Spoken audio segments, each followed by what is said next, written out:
Opening comments आपके इस तिमाही के नंबर्स पर फिर से एक बार अच्छा एक पॉजिटिव सरप्राइज़ आपने लोगों को दिया है और जो एक्सपेक्टेशन थी मैनेजमेंट से, वो परफॉर्मेंस हमें देखने मिला है। इंदर सर।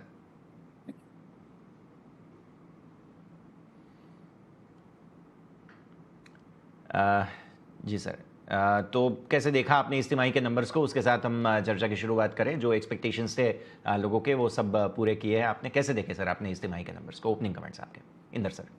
हमारे जी हिसाब से तो अच्छा हुआ है, डिमांड अच्छी है जी और हिसाब से मार्केट भी अच्छा ग्रो कर रहा है। एंड जी।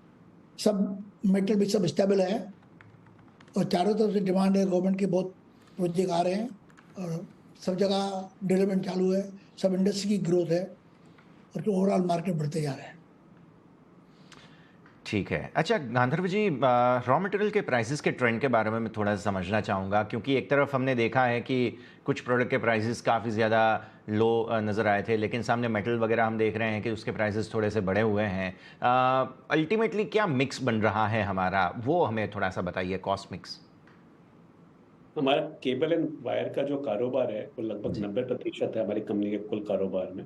वहाँ पे हम लोग जी करीब 11 से 13% के एबिटा मार्जिन में काम करते रहे हैं। जो भी हमारे इनकमिंग मटेरियल की लागत में बढ़ोतरी या कमी होती है वो हम जनरली हमारे हम्म। एंड कस्टमर को पास कर देते हैं। इसलिए आप देखेंगे कि कंटिन्यूअसली हर क्वार्टर के बाद में हम लोग इस एबिटा मार्जिन को या तो मेंटेन कर पाए हैं या इम्प्रूव कर पाए हैं। आपने यस। सही कहा, कुछ एक जगह पे मेटल पे दबाव था गई तिमाही में, पर उसका बेनिफिट हमने आगे पास ऑन कर दिया है और हमारा एबिटा परसेंटेज गई तिमाही का लगभग 14% के आसपास रहा है। डेफिनेटली सर, आपने अच्छे से समझाया।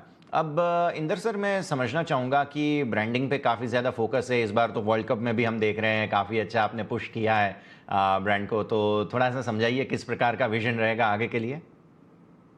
हमारा बेसिकली जो एफएमसीजी की आइटम्स है जी कंज्यूमर प्रोडक्ट में तो कंटिन्यूस हमारे को मार्केटिंग करनी पड़ेगी। मतलब हमारा जी रेंज भी बढ़ता जा रहा है और नई नई प्रोडक्ट आ रही है।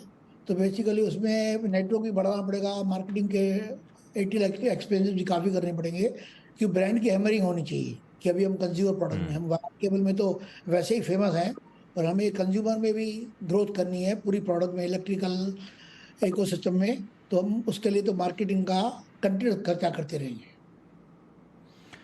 Definitely sir. तो अच्छा, कौन से नए ऐसे वर्टिकल्स वगैरह रहेंगे जिनके ज़्यादा फोकस है, जैसे आपने कंज्यूमर के बारे में बताया, और कोई नए वर्टिकल्स में प्रवेश करने की योजना? इंदर सर, आपको ये सवाल रहेगा। हाँ, ये तो नए वर्टिकल में हम लोग सोच रहे हैं कि अभी जितने भी जी सब चीजें आ रही है वो सब आईओटी बेस आ रही है। हर एक को ऑटोमेशन चाहिए पूरा। ओके। हर एक चीज को कैसे ऑटोमेशन ले जाएं और ऑटोमेशन में भी कैसे अफोर्डेबल प्राइस ले जाएं कि मीडियम वर्ग का आदमी भी बड़े प्यार से खरीद सके। तो हम लोग को प्रोडक्ट को जी डेवलप कर रहे हैं कि सारी इलेक्ट्रिकल इक्विपमेंट जितने भी हम होम में लगते हैं वो सारे के सारे आईओटी बेसिस हो जाएं। बिल्कुल, ये ऑटोमेशन पे काफ़ी ज़्यादा फोकस लोगों का है, डेफिनेटली ये बात है। गांधर्व जी, मैं थोड़ा सा कैपेसिटी यूटिलाइजेशन के बारे में समझना चाहूँगा। हमारे दोनों ही वर्टिकल्स, तीनों ही वर्टिकल्स में इनफैक्ट समझाइए किस प्रकार के यूटिलाइजेशन पे हम हैं। कोई कैपेसिटी यूटिलाइजेशन में एक्सपेंशन की कैपेसिटी में कोई आपकी योजना हो तो उसके बारे में बताइए। हमारे अलग अलग प्रोडक्ट कैटेगरी के हिसाब से लगभग 60% जी से 80% का यूटिलाइजेशन है। इस साल लगभग ओके 600 से 700 करोड़ का हम लोग कैपेक्स करेंगे। हमारी एग्जिस्टिंग कैपेसिटी में भी इन्वेस्टमेंट करेंगे और नई प्रोडक्ट कैटेगरी में भी इन्वेस्टमेंट करेंगे। जैसे कि एक extra high voltage product segment है, उसकी फैक्ट्री पे हमने काम करना चालू किया है। वित्तीय वर्ष 2026 तक वो तैयार हो जाएगी और उससे भी हमारे को आगे के सालों में केबल बिजनेस के अंदर फायदा होगा। ठीक है सर। इंटरनेशनल मार्केट कैसा जा रहा है इंदर सर, ये बताइए, और किस प्रकार के डिमांड सिनेरियो की, क्योंकि बाहर ज़्यादा चैलेंजेस हैं, भारत में तो फिर भी कम है। पिछली बार भी आपने थोड़ा सा बताया था, इसमें कोई इंप्रूवमेंट आया है कि नहीं, ये बताइए Inder sir. Basically world market तो है थोड़ा ठंडा है, बट जी ये लोगों का इंडिया पे काफी नजर है कि चाइना प्लस वन अभी इंडिया बन जाएगा। जी तो आ रहे हैं काफी बेसिकली रिक्वायरमेंट के लिए। तो एक्सपोर्ट तो हम कर रहे हैं और आस्ते आस्ते बढ़ रहा है। पर एक दो साल लगेगा उसमें कि उनकी सारी प्रोडक्ट को अप्रूव कराना और उसकी सारी प्रोडक्ट की रेंज को बनाने का, उनके रेंज को और बढ़ाना। तो कैपेक्स में कैपिटल भी डाल रहे हैं और उसकी रेंज भी बना रहे हैं। पर इसको बढ़ते बढ़ते 2-3 साल लगेंगे, पर हम अभी टोटल मिला के 9-10% एक्सपोर्ट कर रहे हैं अपनी टोटल सेल का। पर आगे चल के 1-2 साल के बाद में इसका जंप आएगा। ठीक है सर, मार्केट बहुत अच्छे से आपने समझाया। येस डेफिनेटली, तो इनके ऊपर नज़र रहेगी हमारी। एक आखिरी सवाल मेरा गांधर्व जी आपसे रहेगा, जो एक लक्ष्य हमने रखा है 20,000 करोड़ के रेवेन्यू पर, कितना हम आगे बढ़ रहे हैं, किस दिशा में 2026 का एक लक्ष्य आपने रखा है, किस प्रकार के मार्जिन की एक्सपेक्टेशन रहेगी आप जब 2026 की हम बात कर रहे हैं तो? बहुत अच्छा सवाल पूछा आपने।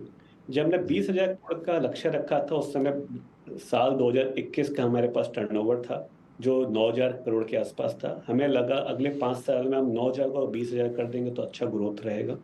अगर आपको ध्यान होगा तो गए साल फिस्कल 23 में हमारा टोटल कारोबार लगभग 14,000 करोड़ रुपए का था। इस साल की पहले 6 महीने में हम लोगों ने लगभग 8,000 करोड़ का काम कर लिया है।